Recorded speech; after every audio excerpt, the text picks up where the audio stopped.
Number 43. Question number 43.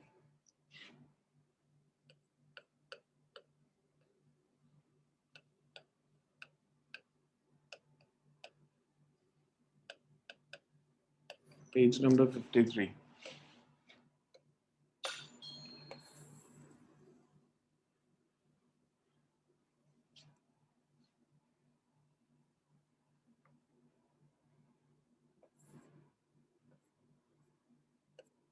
हमें ऐसे दिया है, ट्रक इज ट्रैवलिंग. हमने इसमें से एक बॉडी को प्रोजेक्ट किया and it lands back into the truck after truck has travelled 58.8 metre और ये 14.7 मीटर पर सेकेंड से ट्रैवल कर रहा था.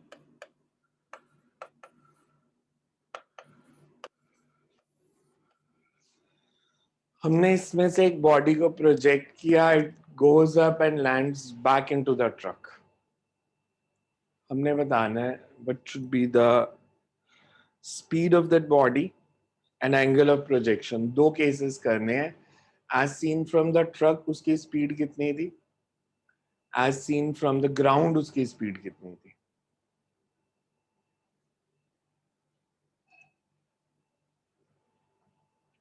कैसे करें, कंसेप्ट क्या बनेगा, पहले तो ये बताओ.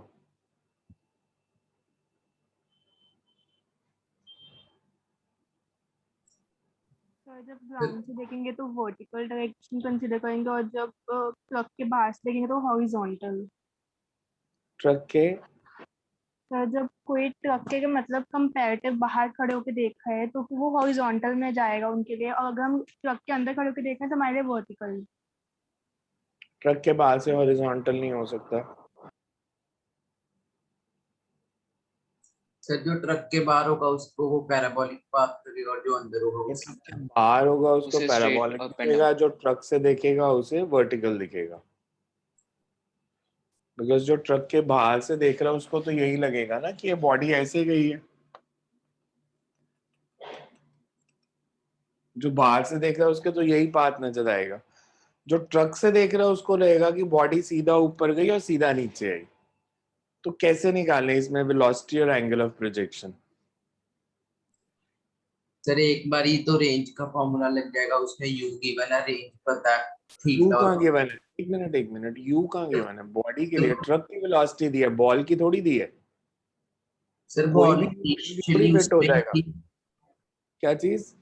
बॉल सर इनिशियली तो ट्रक में ही थी, ट्रेवल कर रही है, वो सेम ही होगी उनकी. तो आपने उसको ऐसे ट्रक की डायरेक्शन में थोड़ी फेंका है. उससे बॉल की हॉरिजॉन्टल इनिशियल वेलोसिटी हो जाएगी. बॉल के भी इनिशियल हॉरिजॉन्टल वेलोसिटी होगी तो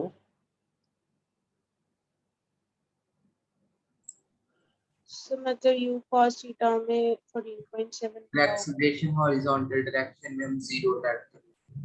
एक्सेलरेशन हॉरिजॉन्टल डायरेक्शन में जीरो है. फिर क्या करें. सो बेसिक कंसेप्ट ये है, बिकॉज ट्रक और बॉल ने सेम हॉरिजॉन्टल डिस्टेंस ट्रैवल किया है 58.8 मीटर का सेम टाइम. इसका मतलब जो ट्रक की हॉरिजॉन्टल वेलोसिटी है वही बॉल की हॉरिजॉन्टल वेलोसिटी है. फिर हम सेकंड देखेंगे कि बिकॉज बॉल को तो वर्टिकल वेलोसिटी भी दी होगी, किसी एंगल से थ्रो किया होगा, पर उसकी हॉरिजॉन्टल वेलोसिटी वही थी जो ट्रक की है. तो वर्टिकली कैसे निकालेंगे. अब बॉल 58.8 मीटर का हॉरिजॉन्टल डिस्टेंस कवर करती है और बॉल की हॉरिजॉन्टल वेलोसिटी है 14.7. मतलब इस पॉइंट से यहाँ तक आने में कितना टाइम लगेगा. हमें हॉरिजॉन्टल वेलोसिटी भी पता है, हॉरिजॉन्टल डिस्प्लेसमेंट भी पता है, plus you also know that acceleration in horizontal direction is 0 metre per second. Zero. तो इक्वेशन क्या बन गई, s is equal to ut. 4 a seconds. Zero है, s is equal to ut, a zero है. a zero है तो मेरे पास time आ जाएगा. अब टाइम का फॉर्मूला क्या होता है. टाइम हॉरिजॉन्टल वेलोसिटी पे डिपेंड करता है या वर्टिकल पे करता है. Sir vertical. वर्टिकल फॉर्मूला क्या था वर्टिकल वेलोसिटी के टर्म्स में. 2u sin sine theta by g. 2uy by g. तो uy भी आ जाएगा बिकॉज टाइम पता है. ux और uy पता चल गया तो एंगल ऑफ प्रोजेक्शन आ जाएगा, टोटल स्पीड आ जाएगी. सो कंसेप्ट लिखो. as the ball and truck travels, same horizontal distance. As the ball and truck travel same horizontal distance in same time t. Same horizontal distance in same time t. It implies that their horizontal velocity is same or relative horizontal velocity is zero. Or relative horizontal velocity is zero. Their horizontal velocity is same or the relative horizontal velocity is zero.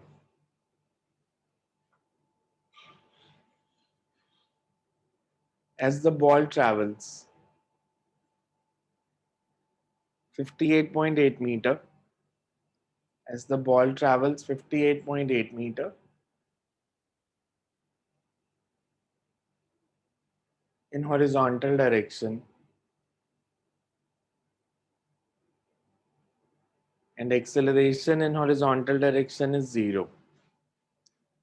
Therefore,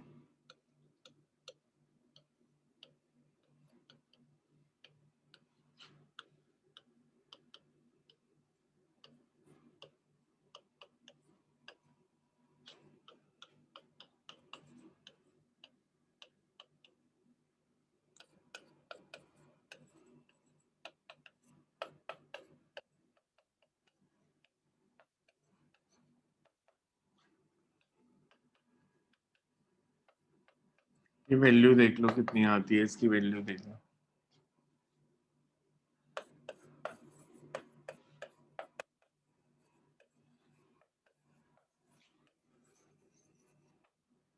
कितना आता है solve करके value 58.8 divided by 14.7. 4 seconds. 4 second.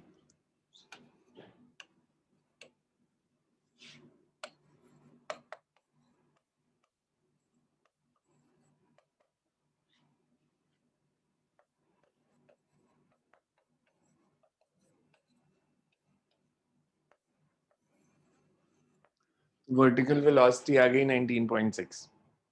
Horizontal velocity पता है, vertical velocity पता है, तो speed of projection क्या हो जाएगी?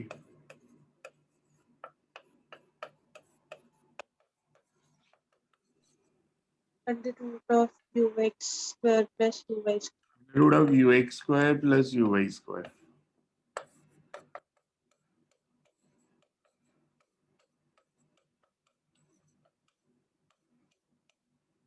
एंगल ऑफ प्रोजेक्शन कितना हो जाएगा?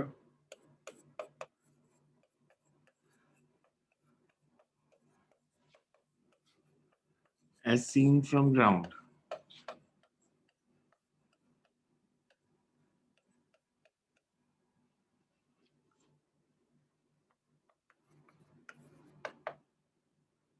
Tan theta.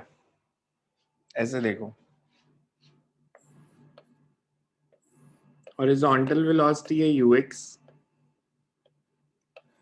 Vertical velocity है uy. तो थीटा कितना होगा? Tan theta. Perpendicular over base. Perpendicular is UI.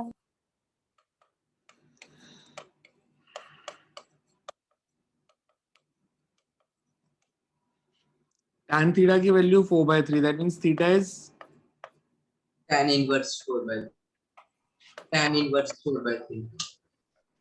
53 degree. 3/4 होता तो 37. So it's 4/3, 53 degree. As seen from the ground, as seen from the truck,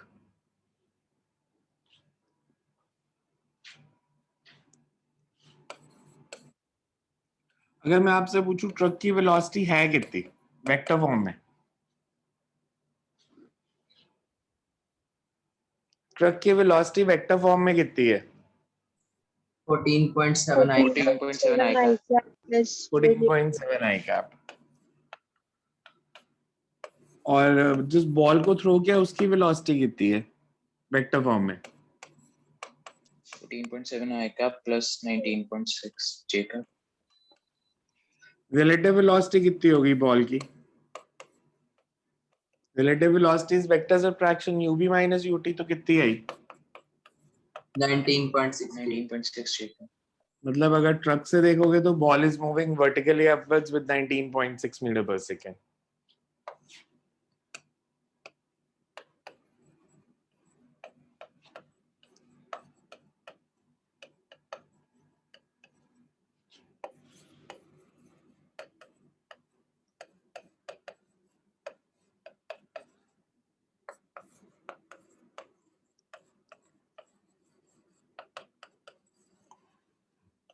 vertically upwards. Clear ये सबको?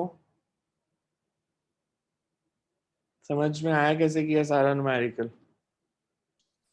Yes sir.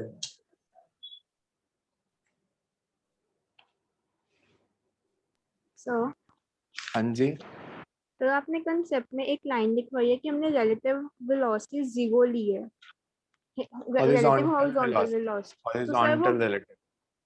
तो sir वो हमने किसके रिलेटिव में ली है, ट्रक के अंदर से कि ट्रक के ट्रक और बाहर बॉल से? की रिलेटिव वेलोसिटी जीरो है हॉरिजॉन्टल डायरेक्शन में, बिकॉज़ वर्टिकल आ रही है ना रिलेटिव वेलोसिटी, तो रिलेटिव वेलोसिटी का हॉरिजॉन्टल कंपोनेंट जीरो है.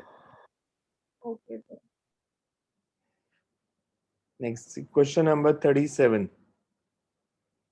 A person standing on a top of a cliff 171 feet high has to throw a packet to his friend standing on a ground 228 feet away horizontally.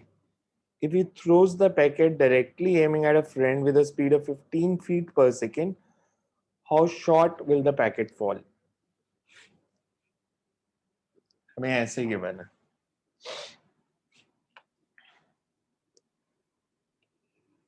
Sir इसे feet में ही solve करना है कि convert करना है? Feet में ही solve करना पड़ेगा.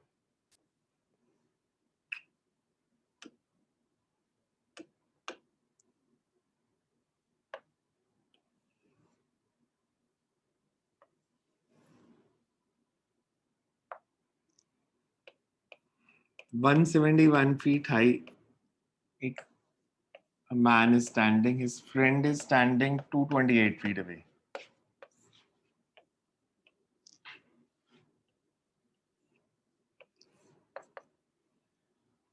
He directly aims towards his friend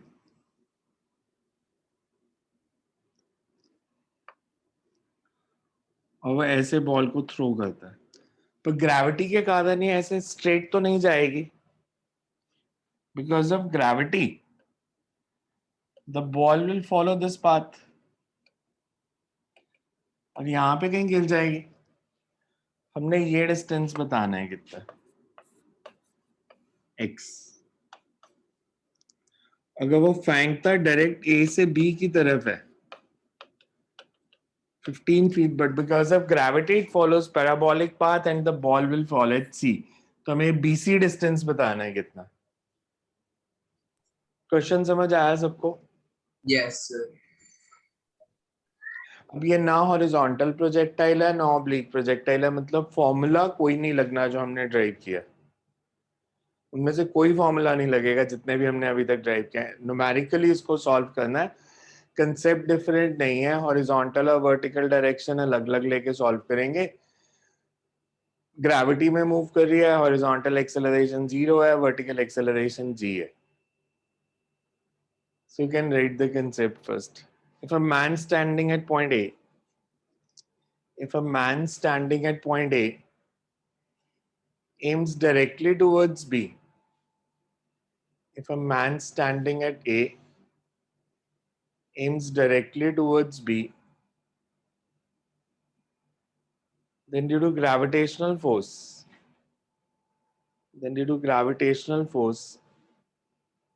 the ball will not move in a straight line path. The ball will not move in a straight line path. It follows, Aim towards B. aims towards B due to gravitational force. The ball will not follow straight line path, but it will move parabolically. and falls at point C. It will move parabolically and falls at point C. That is, Will not follow straight line. it will not follow straight line path, but will move parabolically and falls at C. Or it falls short by distance BC. Or it falls short by distance BC.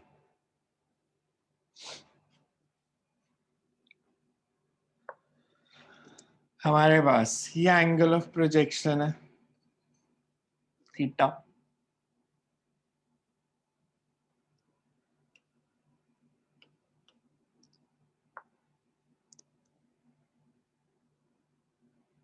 Velocity के दो components,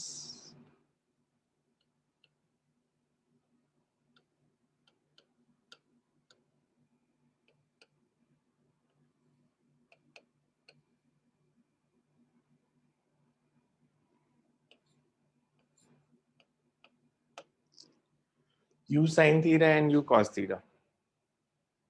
Yes, sir. यहाँ तक clear सबको? Because this side angle है, that should be taken as cos component. ये angle था तो ये cos और ये sin. थीटा कितना है? थीटा कितना है? सर वो हो जाएगा 228 by 171 tan theta के बराबर.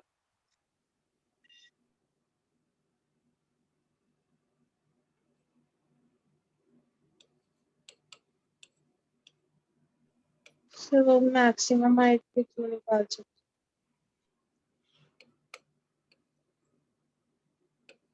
फीट में.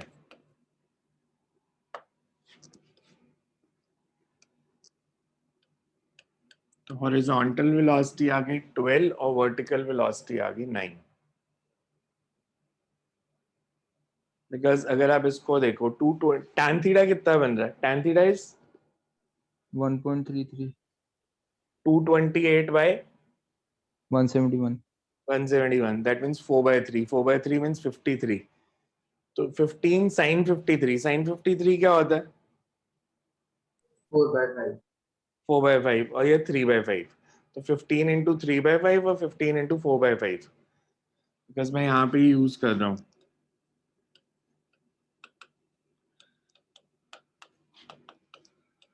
उन्होंने वैल्यूज ऐसी दी हैं कि this is approximately 4/3. implies sin theta is 4/5 and cos theta is 3/5. अगर मेरे को टाइम ऑफ फ्लाइट निकालना है, हॉरिजॉन्टली थ्रो करता तो टाइम ऑफ फ्लाइट का फॉर्मूला क्या था? √2h/g. इसमें हॉरिजॉन्टली थ्रो नहीं किया, हमने किसी एंगल पे थ्रो किया है, तो मैं वर्टिकल डायरेक्शन लूं टाइम ऑफ फ्लाइट निकालने के लिए या हॉरिजॉन्टल लूं? वर्टिकल डायरेक्शन में मेरे को क्या क्या पता है? एक इनिशियल वेलोसिटी पता है Yes, sir. कितनी है? Sir, 12. 12 वर्टिकल डायरेक्शन में 9 से 9. एक्सेलरेशन पता है जी. वर्टिकल डिस्प्लेसमेंट पता है जब बॉडी ए से सी तक पहुंच गई? Vertical displacement is 171. 171. तीन चीजें पता है, इनिशियल वेलोसिटी पता है, एक्सेलरेशन पता है और डिस्प्लेसमेंट पता है. So we can find the time.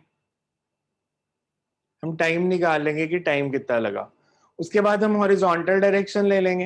Horizontal direction में फिर क्या क्या पता है? हॉरिजॉन्टल वेलोसिटी पता है, हॉरिजॉन्टल डायरेक्शन में एक्सेलरेशन पता है और टाइम पता है. तो हॉरिजॉन्टल डिस्प्लेसमेंट का फॉर्मूला क्या बनेगा फिर? a 0 है तो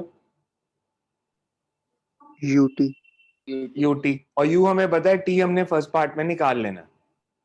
तो पहले वर्टिकल डायरेक्शन से टाइम ऑफ फ्लाइट निकालेंगे, टाइम ऑफ फ्लाइट निकाल के फिर हॉरिजॉन्टल डायरेक्शन लगाएंगे. कंप्लीट करो इस क्वेश्चन को. पहले वर्टिकल डायरेक्शन से टाइम ऑफ फ्लाइट निकाल लो, फिर हॉरिजॉन्टल डायरेक्शन पे इसको अप्लाई करो एंड फाइंड द आंसर.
देखो सॉल्व करके कितना आता है।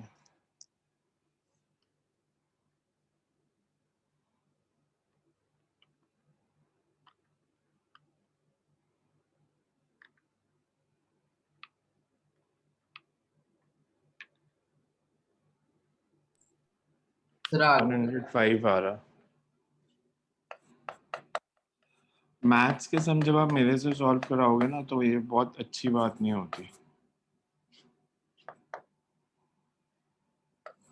नेगेटिव वाला टाइम छोड़ दो।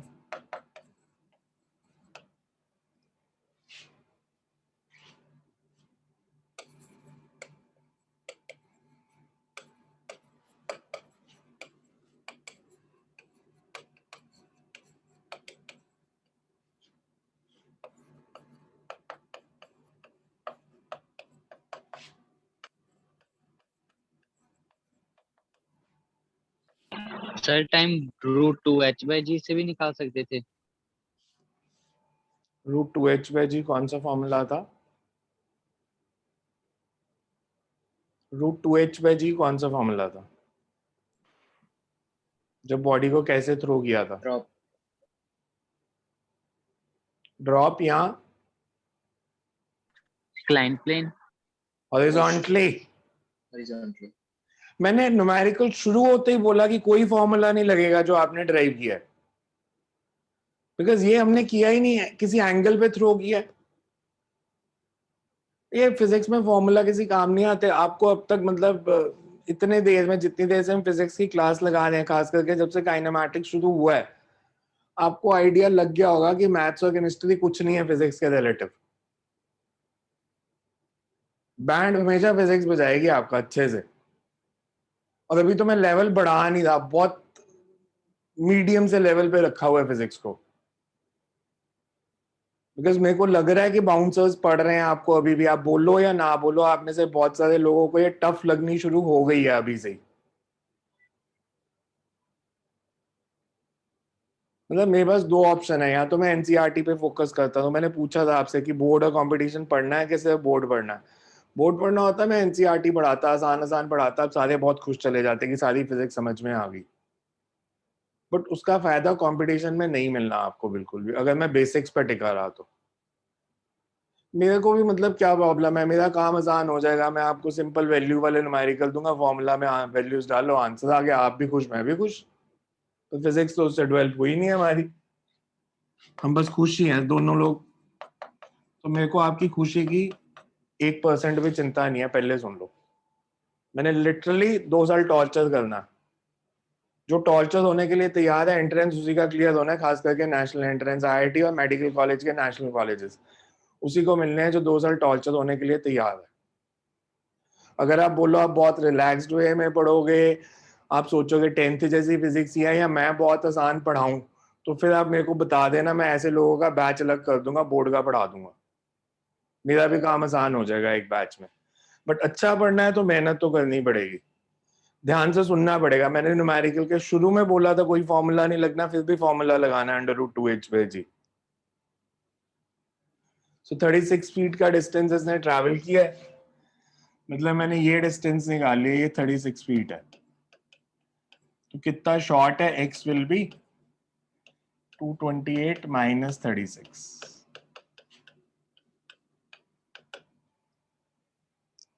मैं आपको ऑनेस्टली बता दूं, मैं अभी लेवल 2 से ऊपर नहीं गया। जिस दिन आपको मैं जेई एडवांस पे लेके जाऊंगा, मेडिकल वालों को उस दिन छुट्टी भी कर सकता हूँ, बिकॉज मेडिकल वालों को 4 और 5 लेवल नहीं करना, उनको 3 तक ही जाना है बस।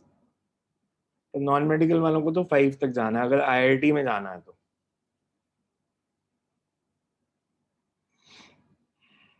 Next you right.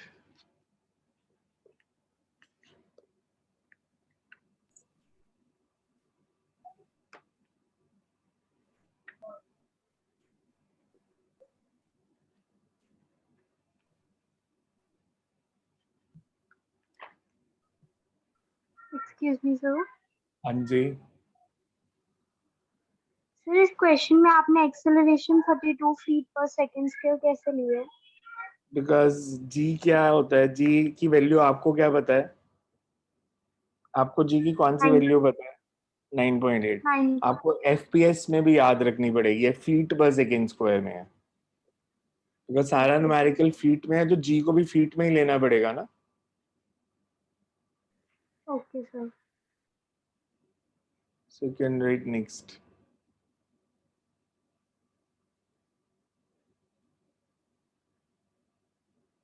General kinematics का क्वेश्चन देता हूँ एक आपको। Figure shows a cat starts running at constant speed. Projectile नहीं है, जनरल काइनेमैटिक्स का न्यूमेरिकल दे रहा हूँ। क्वेश्चन नंबर क्या है? Figure shows a cat starts running at constant speed u along line OX at time t is equal to 0.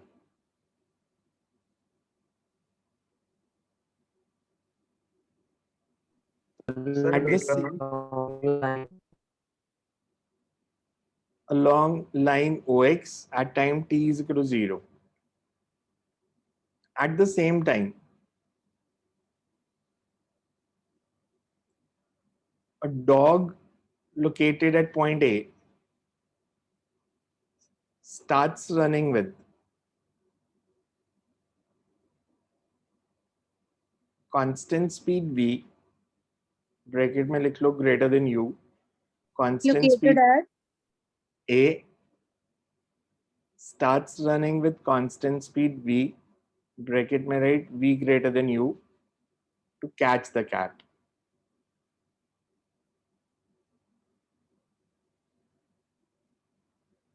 Dog runs in such a way that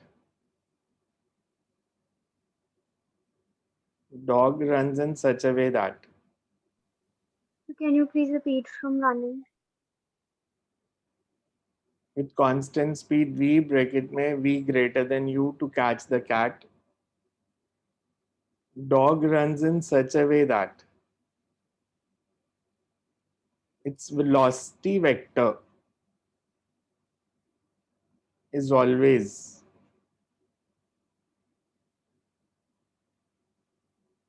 heading towards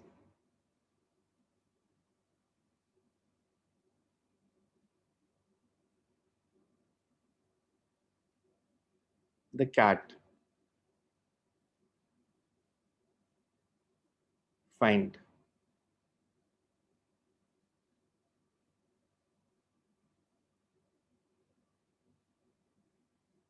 Time after which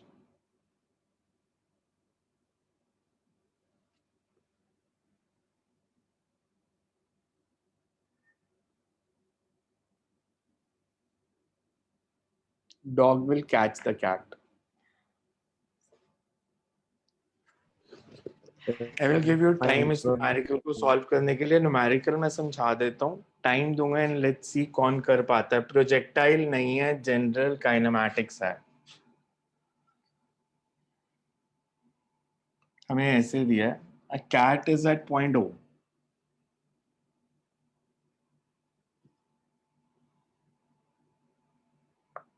and cat is moving towards OX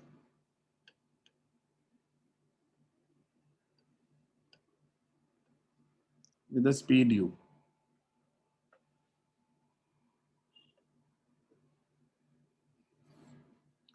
हमें दिया dog is at point A और numerical में ये distance दिया है L. Dog runs with speed v and its velocity vector is always directed towards the cat. हमने बताना है cat को कब पकड़ लेगा, हमें गिवन है v is greater than u. Time taken by the dog to catch the cat. Question समझ में आया क्या है? कैट ओ पे है, यहां से दौड़ना शुरू की, t is equals to 0 पे, ये t is equal to 0 पे डॉग इधर से दौड़ रहा है, तो t is equal to 0 पे डॉग ए पे है, कैट ओ पे है, कैट ने इधर दौड़ना है, डॉग ने इसको पकड़ना है। हमें दिया डॉग की स्पीड कैट से ज्यादा है, तो कितने टाइम के बाद पकड़ लेगा? बोलो कितना टाइम चाहिए सॉल्व करने के लिए? उतना टाइम देता हूँ, 5 मिनट, 7 मिनट, कितना? Take your time, let's see कितनी देर में सॉल्व करते। मैं पॉज करता हूँ इसको तब तक। अब तो कैसे करना है?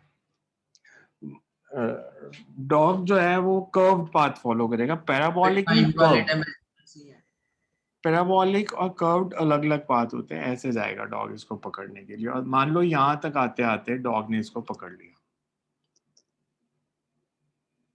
तो जब इसने डिस्टेंस ट्रैवल किया था, कुछ मान लेते हैं से, let it be x not, ठीक है। कैट ने एक्स नॉट डिस्टेंस ट्रैवल किया था, तो डॉग यहां से गया और दौड़ के यहाँ पे जाते जाते पकड़ लिया उसने। मैं आपसे सिर्फ पहले बेसिक चीजें पूछता हूँ जो सबको आनी चाहिए। डिस्प्लेसमेंट ऑफ कैट कितनी है? x नॉट मैंने वेक्टर डाला है, तो कैसे लिखूं उसको?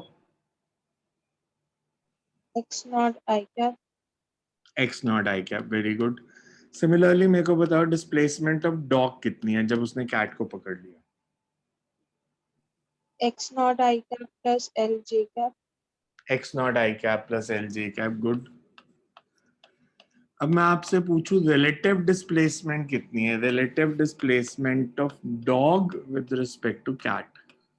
l j कैप LJ का पहले देखो यहां तक सबको समझ में आया कि डॉग की रिलेटिव डिस्प्लेसमेंट है जितनी देर में उसने कैट को पकड़ा। किसी इंस्टेंट पे अगर मैं बोलूं डॉग इधर है इस पॉइंट पे और ऐसे दौड़ रहा है, दौड़ना इसने कैट की डायरेक्शन में, मतलब कैट यहां पे होगी, तो इसकी स्पीड वेलोसिटी है v, कैट की वेलोसिटी है u। ये एंगल मान लेते हैं थीटा, से point p। when dog is at point p, relative velocity of dog with respect to cat,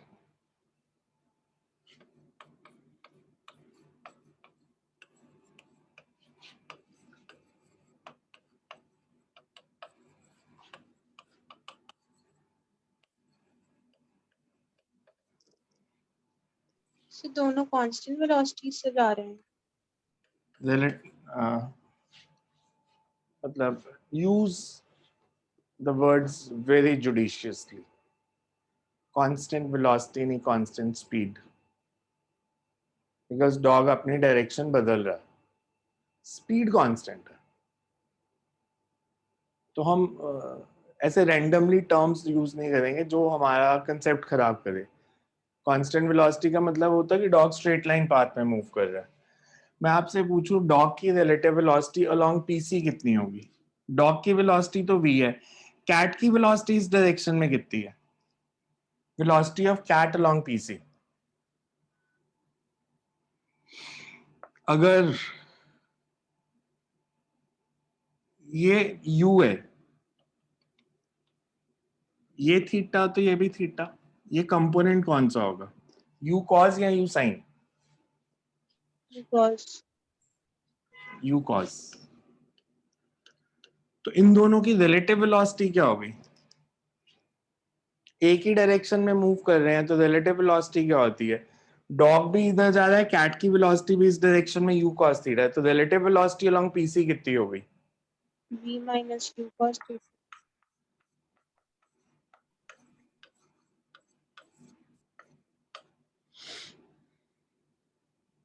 sir ये दोबारा बताना एक बार।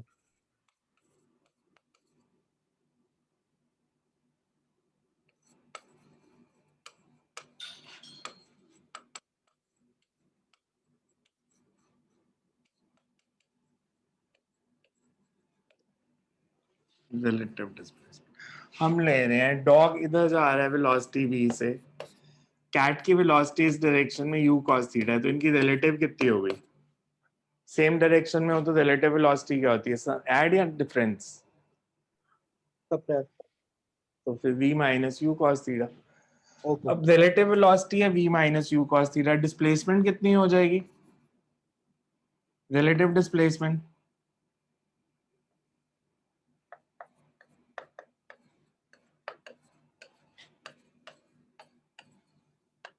रिलेटिव वेलोसिटी इनटू टाइम, अगर स्मॉल टाइम में निकालनी है तो टोटल रिलेटिव डिस्प्लेसमेंट कितनी है अगर मैं इंटीग्रेट कर दूं? टोटल रिलेटिव डिस्प्लेसमेंट है कितनी जब तक पकड़ा नहीं? L, इसको मैं ऐसे लिख सकता हूं,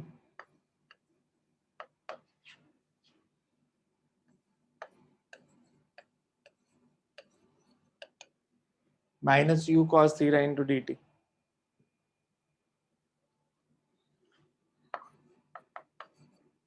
अगर टोटल टाइम लगता है t, तो dt की इंटीग्रेशन t हो जाएगी। इसकी इंटीग्रेशन कैसे करूं मैं? इसमें तो थीटा वेरिएबल है,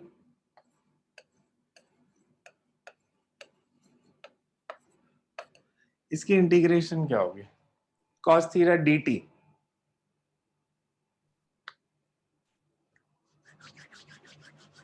cos थीटा dt की इंटीग्रेशन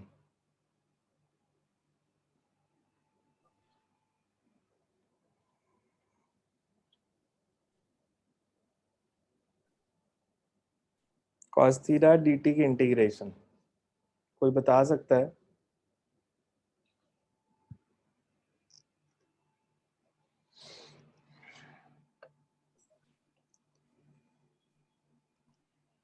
कौन हेल्प कर सकता है मेरी? इस डायग्राम को दोबारा से देखो एक बार। इस पॉइंट पे अगर मैं आपसे पूछूं डॉग की हॉरिजॉन्टल वेलोसिटी कितनी है टी पे, डॉग की horizontal velocity at point P, v cos theta v cos theta, बिल्कुल ठीक। और इस डायरेक्शन में v sin अच्छा,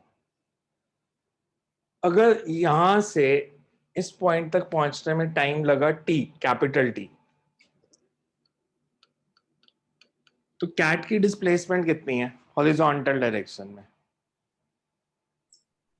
x नॉट की वैल्यू क्या होगी? Sir UT ut। डॉग की हॉरिजॉन्टल वेलोसिटी कितनी है? v cos थीटा, और थीटा वेरिएबल है, तो मैं ऐसे करता हूं, मैं लिखता हूं पहले displacement of cat in horizontal direction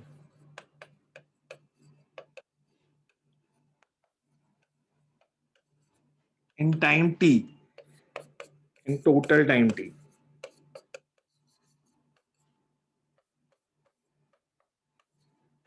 इसमें किसी को प्रॉब्लम तो नहीं है कैट की डिस्प्लेसमेंट में? Horizontal displacement of dog same है या डिफरेंट है?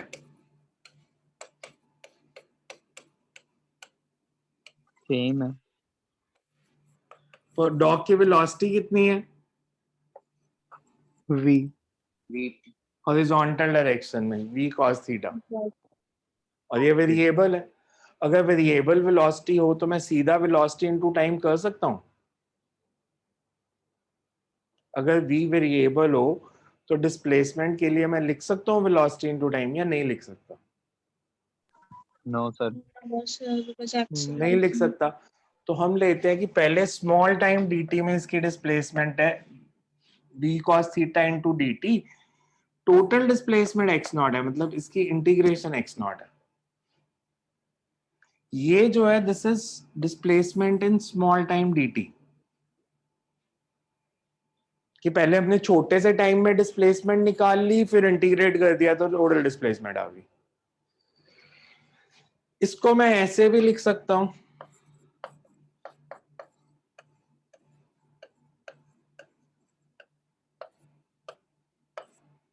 लिख सकता हूं इसको ऐसे, क्योंकि v स्पीड तो कांस्टेंट है, चलेगा ऐसे? Yes, sir. अच्छा, तो इसको मैं ऐसे भी लिख सकता हूँ फिर,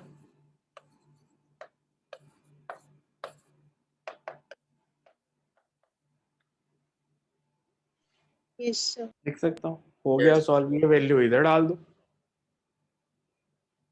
तो एल कितना आ गया, इसको मैं करता हूँ 2, ये 1, सब्स्टिट्यूट 2 in 1,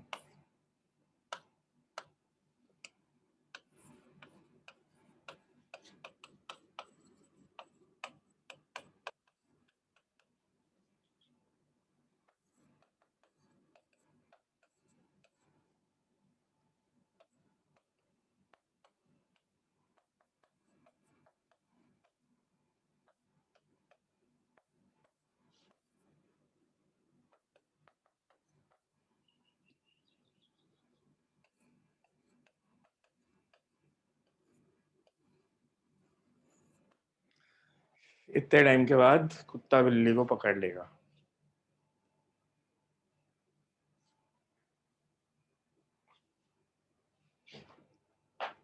मैंने सर, इसमें अगर आप देखो तो कुछ फॉर्मूला नया नहीं यूज किया, वही यूज कर रहा हूँ, velocity into time is displacement, relative velocity, ये सब चीजें।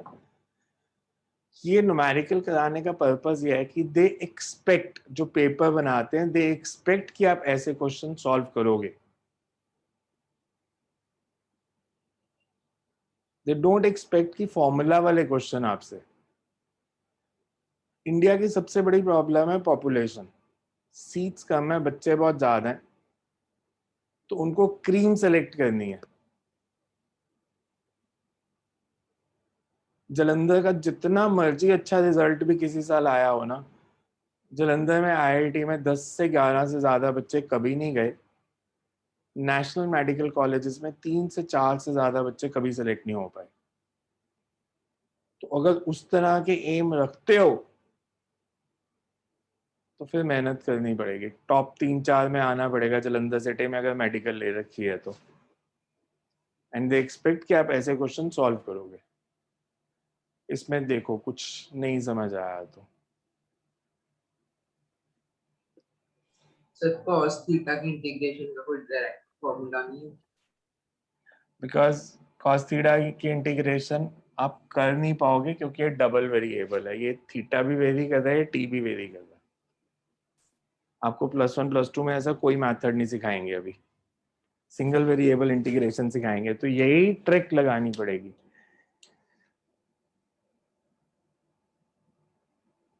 और ये चीजें आपको क्लिक करनी शुरू होंगी प्रैक्टिस के साथ। इट्स नॉट, मेरे को मालूम था ये कोई नहीं कर पाएगा, मैंने ऐसे थोड़ी पिछले साल भी 250 का प्राइस रखा था, बिकॉज आई नो ये कोई नहीं कर पाएगा जिसने पहले नहीं किया। किसी ने पहले से कर रखा है तो वो कर लेता शायद, बट अगर आपने नहीं किया तो आपके दिमाग में अभी ऐसी बातें आती नहीं, बिकॉज इस तरह के न्यूमेरिकल्स कभी किए ही नहीं। आपने केमिस्ट्री पढ़नी शुरू कर दी है, केमिस्ट्री में भी मोल कंसेप्ट पढ़ लिया होगा, एटॉमिक स्ट्रक्चर, फोटोइलेक्ट्रिक इफेक्ट, ये चीजें पढ़ी होंगी, और आपने देखा होगा वो किस तरह के न्यूमेरिकल्स होते हैं। Half mv square is equal to h nu minus h nu naught, nu दे दिया, v दे दिया, न्यू नॉट बता दो, वर्क फंक्शन बता दो, de Broglie's principle, lambda is equal to h formula by m, based होते हैं। Yes. डेरिवेशन भी गलत किया, lambda is equal to h by mv। मैं आपसे पूछूं, आप मेरे को कोई बता सकता है कि डी ब्रॉगली की डेरिवेशन आपने कैसे की थी? पढ़ लिया डी ब्रॉगली प्रिंसिपल सबने? यस पढ़ लिया? Yes. Yes.